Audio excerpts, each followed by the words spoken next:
자, 요셉은 자신에게 주어진 꿈이 어떤 의미인지 알았다고 말씀드렸어요. 그렇죠? 꿈을 꾸었을 때 그가 이제 술 맡은 관원장이나 떡 맡은 관원장의 꿈을 들었을 때 이 꿈의 결과가 어떻게 될 거다 하는 것을 알았던 것을 보면 요셉도 자기 형들의 곡식단이 자기의 곡식단에게 절하고 하늘의 해와 별과 달들이 자신에게 절하는 것을 보고 이 꿈이 무엇을 의미한다, 어떤 결과를 가져올 것이다 라는 것은 알았다고 말씀드렸어요. 결국 곡식으로 인하여 형들이 자신에게 절을 하는 날이 올 것이고 또 아버지와 어머니와 형제들이 자신에게 감사하는 날이 올 것이다, 이걸 알았습니다. 근데 요셉이 모르는 것이 있었다고 말씀드렸죠. 뭐였어요? 그 꿈이 결과는 어떻게 되는지 아는데 그 길까지 가는 그 방법은 몰랐다고 말씀드렸어요. 어떤 과정을 거쳐서 그 총리의 자리에 올라가는지는 몰랐습니다. 그는 자신이 높은 자리에 올라가고 곡식으로 인해 식량으로 인해 사람들이 자신에게 절할 날이 올 것이라는 것은 알았지만 그 자리에 어떻게 하여 올라가게 될 것인지는 몰랐죠. 그 길을 모르니까 자신의 삶의 여정이 그 길로 가고 있다는 사실을 모르는 것이었고, 자신의 삶이 높은 길로 올라가고 있는 것이 아니라 오히려 지금 바닥으로 내려가고 있는 것을 보니 뭔가 잘못되었다라고 생각하게 된 거죠. 결국 술 맡은 관원장에게 자신의 억울함을 호소하면서 자신이 집으로 돌아갈 수 있도록 도와달라고 요청했습니다. 그래서 우리에게는 믿음이 필요하다라는 말씀을 드렸습니다. 하나님께서 주신 꿈, 요셉은 그 꿈을 하나님이 이루실 것이라는 믿음을 가졌어야 했죠. 물론 그의 상황에서 그 꿈이 이루어질 것이라고 믿는 것은 쉬운 일은 아니었습니다. 제가 드리려는 말씀은 요셉이 그 꿈이 이루어질 것이라는 것을 믿었어야 했는데 믿지 못했으니 요셉이 잘못했다라고 요셉을 정죄하는 것이 아니라 제3자의 입장에서 요셉을 봤을 때 어떤 생각이 들어요? 요셉이 여기서 믿음이 있었어야 했구나. 이 상황에서도, 이 어려운 상황에서도, 이 바닥으로 내려가는 상황에서도 믿음을 가지고 하나님을 바라보았어야 했구나 하는 것을 깨닫게 되잖아요. 제3자의 입장에서 정죄하는 것이 아니라. 그러니 우리가 그 요셉의 모습을 보고 요셉과 하나님이 일행하시는 것을 보고서 우리가 이때도 요셉은 믿었어야 했구나, 이 교훈을 가지고 어떻게 해야 돼요? 우리의 삶으로 가지고 들어와야 되는 거죠. 우리의 지금 삶도, 우리의 삶 역시 이것이 믿어지지 않고 하나님께서 약속하신 일들이 이루어지는지 안 이루어질 것만 같은 상황 속에서도 우리도 어떻게 해야 하겠습니까? 하나님이 약속하신 그 일은 이루시기 때문에 반드시 하나님께서 하실 것이라는 믿음을 가지고 우리가 신뢰하며 나아가야 한다는 거죠. 요셉이 믿지 못했으니 우리도 믿지 못해도 돼라고 하는 것이 아니라 요셉이 믿어야 했으니 우리도 믿도록 하자라고 해야 한다는 것입니다. 우리에게도 요셉과 동일하게 꿈이 주어졌습니다. 하나님께로부터 우리에게 꿈이 주어졌죠. 그 꿈은 무엇입니까? 우리로 영원한 생명을 얻어서 하나님 나라에서 하나님과 사랑을 나누며 영원한 즐거움을 얻는 꿈입니다. 다른 표현으로는 구원의 약속이 우리에게 주어진 것입니다. 그런데 우리도 요셉과 동일하게 그 구원에 가면서, 구원의 자리로 가면서 어떠한 일을 거쳐서 가는지는, 어떠한 일들을 통해서 가는지는, 도달하는지는 우리도 알 수가 없습니다. 힘든 길, 어려운 길, 억울한 길을 거치며 가야 할 수도 있습니다. 예수님의 말씀에 따르면 어떻습니까? 좁은 문을 통해서 좁은 길을 가야 하는 것입니다. 쉬운 길은 아니라는 것만은 우리가 짐작할 수 있습니다. 우리의 믿음을 떨어뜨릴 만한 길인 것을 우리가 짐작할 수 있는 것입니다. 그렇기에 우리의 믿음이 준비되어져야 합니다. 하루하루 우리의 믿음이, 하나님을 향한 우리의 신뢰가 더욱 깊어지고 튼튼해져서 흔들리지 않는 반석 위에 서게 되기를 바랍니다. 부디 그런 믿음으로 성장해 나가시는 여러분 한 분 한 분, 그리고 우리 공동체가 되기를 예수님의 이름으로 축복합니다. 오늘 우리는 성경 말씀을 보면서 하나님을 향한 신뢰가 더 쌓일 수밖에 없음을 배우게 될 것입니다. 왜 우리가 하나님만을 신뢰해야 하는지 배울 수 있게 되기를 바랍니다. 먼저 창세기 41장 1절에서 8절 읽도록 하겠습니다. 창세기 41장 1절에서 8절 우리 함께 읽겠습니다. 만 2년 후에 바로가 꿈을 꾼즉 자기가 나일 강가에 서 있는데 보니 아름답고 살찐 7 암소가 강가에서 올라와 갈밭에 뜯어먹고 그 뒤에 또 흉하고 파리한 다른 7 암소가 나일 강가에서 올라와 그 소와 함께 나일 강가에 서 있더니 그 흉하고 파리한 소가 그 아름답고 살찐 7 소를 먹은지라. 바로가 곧 깨었다가 다시 잠이 들어 꿈을 꾸니 한 줄기에 무성하고 충실한 7 이삭이 나오고 그 후에 또 가늘고 동풍에 마른 7 이삭이 나오더니 그 가는 7 이삭이 무성하고 충실한 7 이삭을 삼킨지라. 바로가 깬즉 꿈이라. 아침에 그의 마음이 번민하여 사람을 보내어 애굽의 점술가와 현인들을 모두 불러 그들에게 그의 꿈을 말하였으나 그것을 바로에게 해석하는 자가 없었더라. 아멘. 자, 술 맡은 관원장이 나가고 2년이라는 시간이 흘렀습니다. 그리고 바로가 꿈을 꿉니다. 어떤 꿈이었어요? 바로가 나일 강가에 서 있는데 살찐 7 암소가 나왔고 그 다음에 그 암소들이 이제 갈대를 먹었습니다. 근데 흉하고 바짝 마른 7 암소가 또 나와서는 살찐 소를 잡아먹어버리는 흉측한 꿈입니다. 소는 풀만 뜯어먹는데 소가 소를 잡아먹으니 그 꿈에 얼마나 놀랬겠어요. 그죠? 근데 살찐 삐쩍 마른 놈들이 살찐 소를 잡아먹으니 깜짝 놀랐을 겁니다. 그래서 무서워서 깼다가 다시 잠이 들었는데 이번에는 충실한 7 이삭이 나오고 그 다음에 또 바짝 마른 이삭이 나오더니 이삭이 또 충실한 이삭을 또 잡아먹는 흉측한 꿈을 꿉니다. 바로는 이 꿈을 꾸고는 마음이 번민했다라고 했습니다. 번민했다라는 말의 원어는 심장이 쿵쾅쿵쾅 반복적으로 뛰었다 이런 거예요. 뭔가 두려운 일이 생겼을 때 우리 마음이 막 쿵쾅거리죠. 심장 소리가 너무 크게 쿵쿵쿵쿵 뛰면은 막 내 귀에도 들리는 것처럼 막 쿵쿵쿵쿵 뛸 때가 있잖아요. 그러니까 그럴 때는 어떻습니까? 내 심장이 막 그렇게 쿵쿵쿵쿵 뛰면 어때요? 내가 컨트롤이 안 되죠. 내 상황이, 내 마음이, 내 기분이 컨트롤이 안 되는 상황이 옵니다. 지금 바로가 그런 상황이죠. 자신의 마음을 지금 통제할 수 없으니 바로는 자신의 나라에 있는 점술가들과 현인들, 다시 말해 지혜자들을 모두 부르고서 자신의 꿈 이야기를 해주고 이게 무슨 뜻인지 물어보았습니다. 자, 그런데 이것을 바로에게 해석하는 자가 없었다라고 성경 말씀하세요. 근데 우리가 애굽의 문화를 모르면 이 장면 읽고 그냥 지나칠 수 있어요. 아무도 바로의 꿈을 해석하지 못했구나. 그냥 그렇게 하고 지나칠 수 있습니다. 근데 사실 이 꿈은 바로의 점술가들과 현인들이 반드시 해석해야만 하는 꿈입니다. 왜 그럴까요? 무슨 말씀인가 하면 이 꿈은 애굽인들에게 아주 종교적인 꿈이기 때문에 그래요. 이 꿈은 애굽 사람들의 종교와 밀접한 관계가 있습니다. 애굽에는 신들이 많죠? 그죠? 우리가 뭐 잘 아는 라로부터 시작해서 누크, 신이 많습니다. 그 중에 신 몇 가지를 보여드릴게요. 그냥 한 번에 다 모아버렸어요. 자, 얘가 오시리스라는 신이에요. 그리고 이 오시리스는 뭐를 관장하냐면 이 오시리스가 저 뒤에 있는데 오시리스는 나일강을 관장해요. 그러니까 나일강의 신이에요, 오시리스가. 그래서 풍요를 관장하고 하죠. 그 다음에 이시스가 있는데 여기가 이시스입니다. 얘가 이시스 여자 신인데 오시리스의 아내이기도 하고 근데 역시 풍요를 관장해서 곡식을 관장해요. 그러니까 이삭 이런 것들을 관장하죠.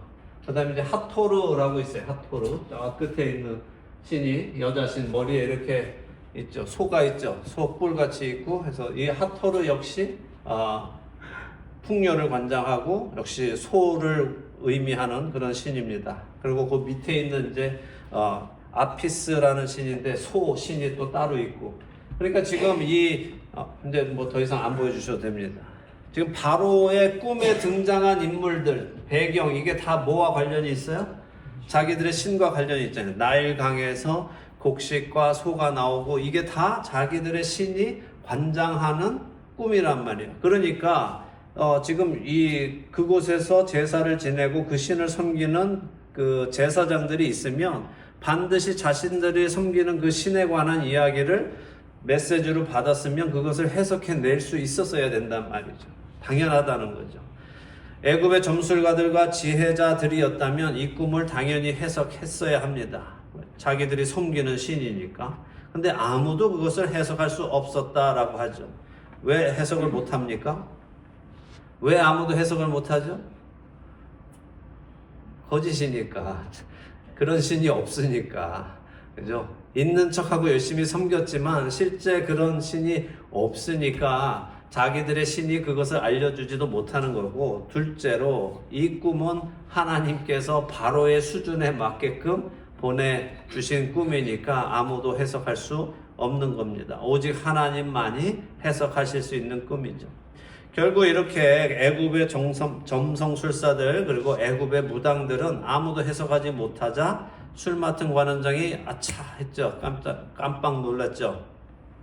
자신이 요셉에게 청을 받은 것이 있었는데 그거 잊어버렸었죠. 근데 지금 이렇게 꿈 얘기가 나오니 생각이 났습니다. 그래서 술 맡은 관원장이 바로에게 사실을 말했고, 바로는 사람을 보내서 요셉을 데리고 오도록 했습니다. 자, 지난주에도 말씀드린 것처럼 나갈 때가 되니까, 그렇게 못 나가고 오랜 시간 있었는데 나갈 때가 되니까 어떻게 나갔다고요? 급히 나가더라는 거예요. 하나님의 때를 만나는 것이, 하나님의 때를 이해하는 것이 이래서 중요하다 하는 것입니다. 내 생각에 좋은 때에 그때 일이 일어나는 것이 아니라 하나님께서 준비하신 그때의 그 일이 속히 일어나는 것입니다.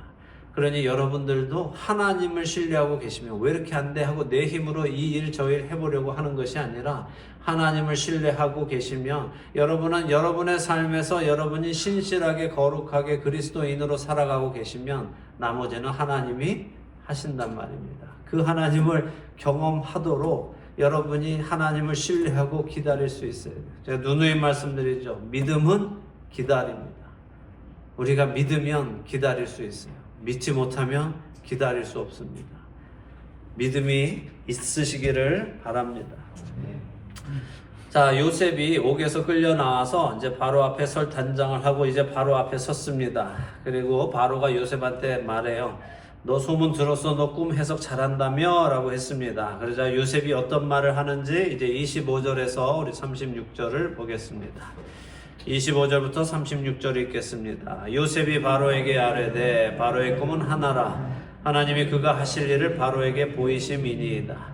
7 좋은 암소는 7회요 7 좋은 이삭도 7회니 그 꿈은 하나라. 그 후에 올라온 파리하고 흉한 7소는 7년이요 동풍에 말라 속이 빈 7 이삭도 7해 흉년이니 내가 바로에게 이르기를 하나님이 그가 하실 일을 바로에게 보이신다 함이 이것이라. 온 애굽 땅에 7해 큰 풍년이 있겠고 후에 7해 흉년이 들므로 애굽 땅에 있던 풍년을 다 잊어버리게 되고 이 땅이 그 기근으로 망하리니 후에 든 그 흉년이 너무 심함으로 이전 풍년을 이 땅에서 기억하지 못하게 되리이다. 바로께서 꿈을 2번 겹쳐 꾸신 것은 하나님이 이 일을 정하셨음이라. 하나님이 속히 행하시리니 이제 바로께서는 명철하고 지혜 있는 사람을 택하여 애굽 땅을 다스리게 하시고 바로께서는 또 이같이 행하사 나라 안에 감독관들을 두어 그 7해 풍년에 애굽 땅의 5분의 1을 거두되 그들로 장차 올 풍년의 모든 곡물을 거두고 그 곡물을 바로의 손에 돌려 양식을 위하여 각 성읍에 쌓아두게 하소서. 이와 같이 그 곡물을 이 땅에 저장하여 애굽 땅에 임할 7해 흉년에 대비하시면 땅이 이 흉년으로 말미암아 망하지 아니하리이다. 아멘. 자, 요셉은 바로에게 꿈 이야기를 해줍니다. 그러니까 먼저 그 꿈 이야기를 듣고 그리고는 바로 해석을 해주는데 그 꿈을 해석해 주기 전에 요셉이 한마디를 하죠. 뭐라고 해요? 속꿈이나 이삭꿈이나 둘 다 의미는 같습니다 했어요. 그리고 이 꿈은 하나님이 하실 일을 바로 왕께 알려주시기 위해서 꾸게 하신 꿈입니다 라고 말씀합니다. 이게 놀라운 말씀이에요.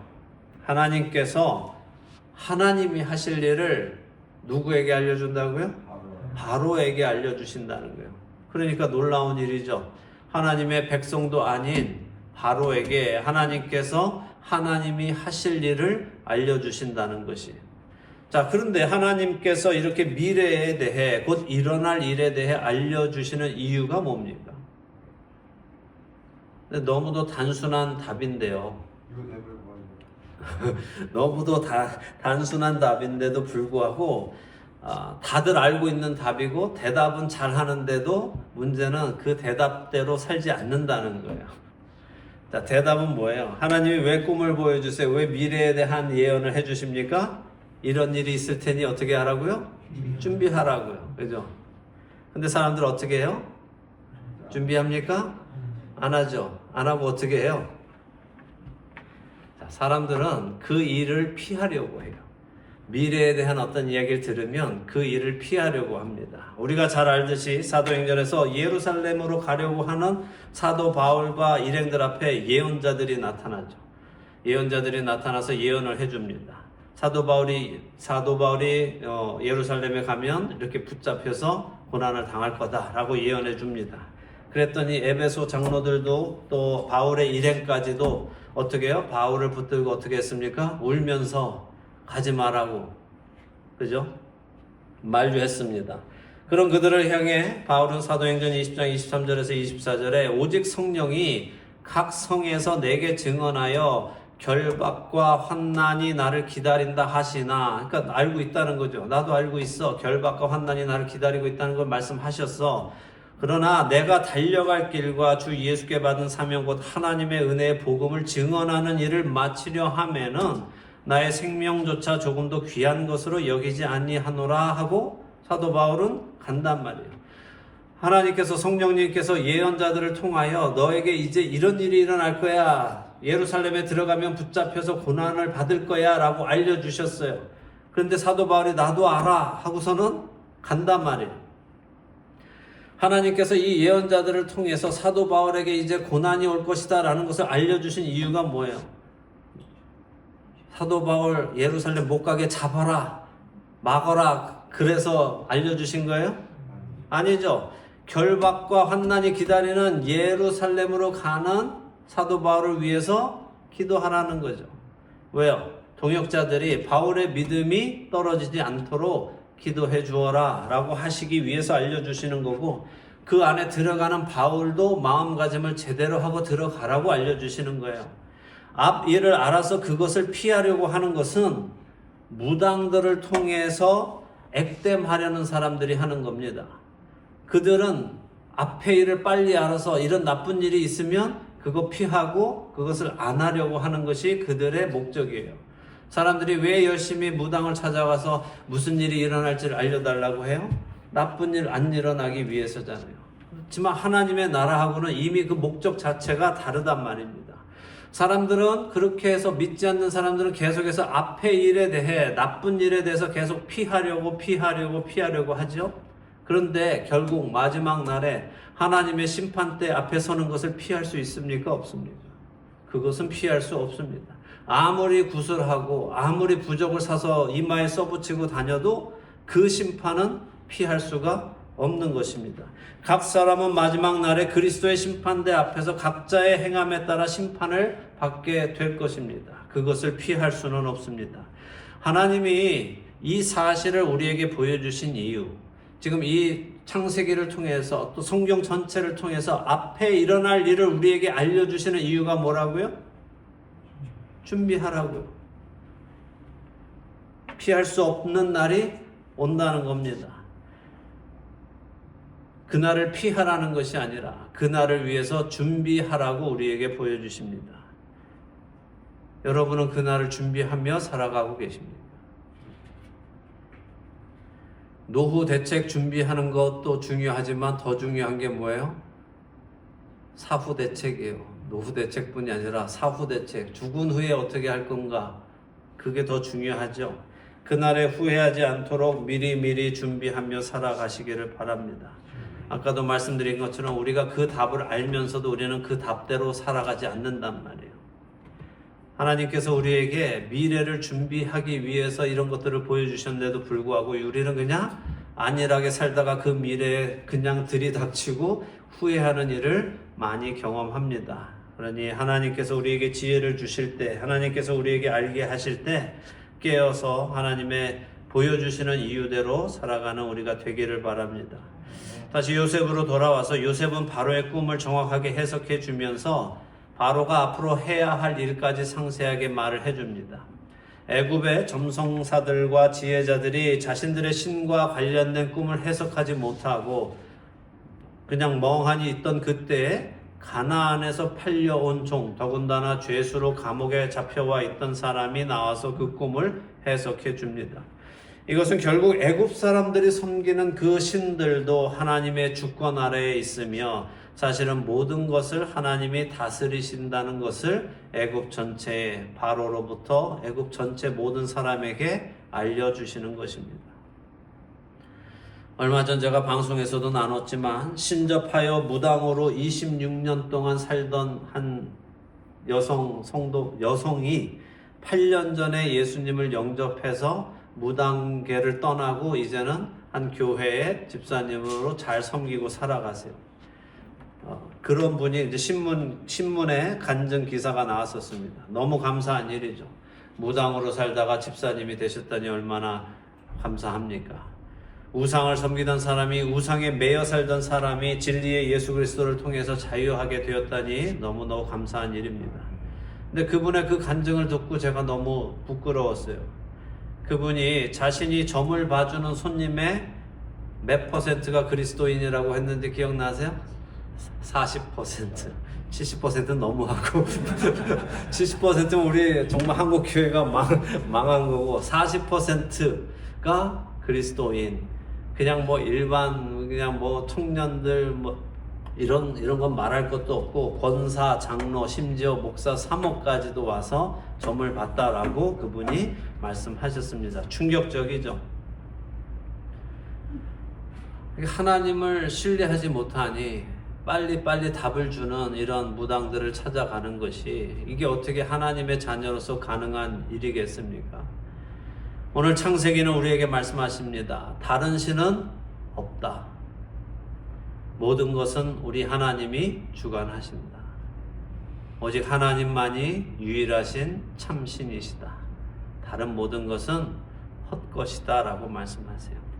세상 모든 일을 이끌어 가시는 분은 하나님이시고 요셉의 말처럼 하나님이 하실 일을 보여주셨고 하실 그 일을 정하셨기 때문에 하나님이 그렇게 반드시 이루실 것이고 하나님께서 속히 행하실 것입니다. 우리의 믿음이 흔들리는 것은 미래에 대한 불확실함 때문입니다. 미래에 어떤 일이 일어날지 그 일이 내가 감당하기 어려운 일이면 어떻게 하나 걱정이 돼서 하나님 아닌 다른 도움을 찾는 것은 하나님을 향한 신뢰도 믿음도 없는 부끄러운 모습입니다. 우리는 계속해서 창세기 속에서 하나님의 언약은 반드시 이루어진다는 것을 끊임없이 보고 배웁니다. 하나님이 우리를 부르셨다면 하나님은 반드시 이루실 것입니다.